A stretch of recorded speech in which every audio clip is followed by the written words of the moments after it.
Thanks.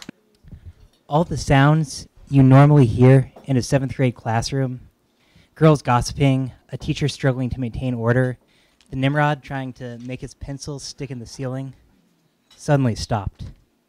No one knew quite what to say. Then, from the back of the classroom, many desks behind me, came the terrible, terrible response.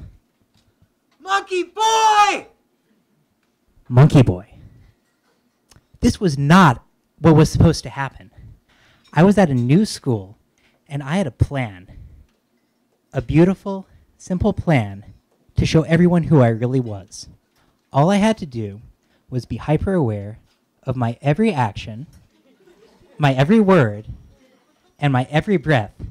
And just like that, I would be my school's Zach Morris.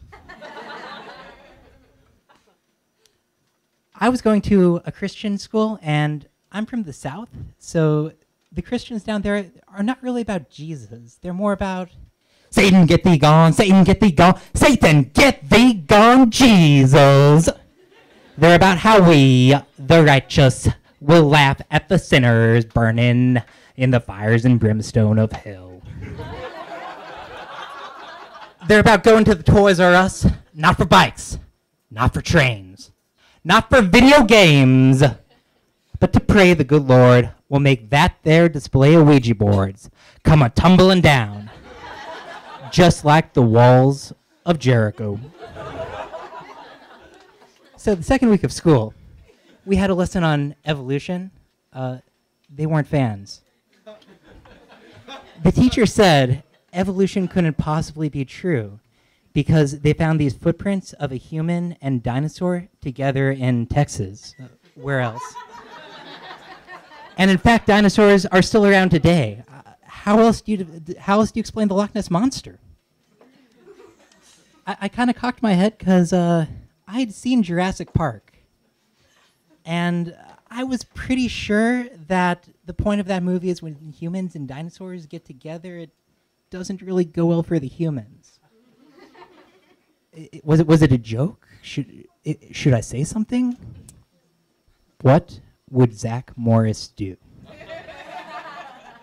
I sheepishly raised my hand and said, excuse me, I don't agree. I think evolution makes a lot of sense.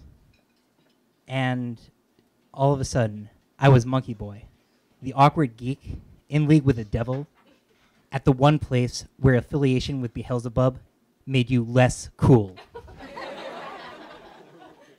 Every week, a bunch of guys from my science class would surround me in the hallway and say, "Hey, Monkey Boy, where's your tail?" And then they would tackle me to look for it. I couldn't say anything. The only thing worse than a nerdy antichrist is a nerdy antichrist who tells on other kids.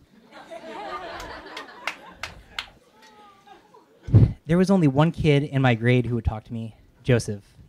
He knew that even though I was one of the damned, I was a smart one of the damned, and I would let him copy my homework if he was nice to me. After all, if you're already going to hell, go big or go home, right? I could tell that Joseph really felt for me and what I was going through.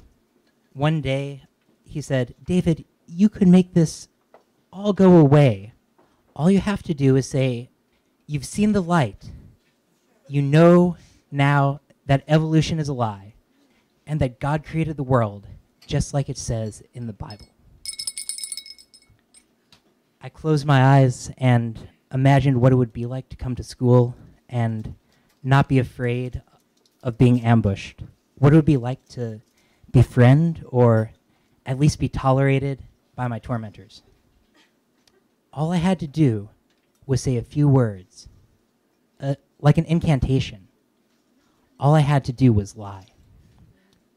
For the first time in my life, I reached down deep inside myself, and you guys, you'll never guess who I found there. It wasn't Zach Morris. It was Monkey Boy. And he would never take the easy way out if it meant being untrue to himself. And no one was more surprised to find that out than me.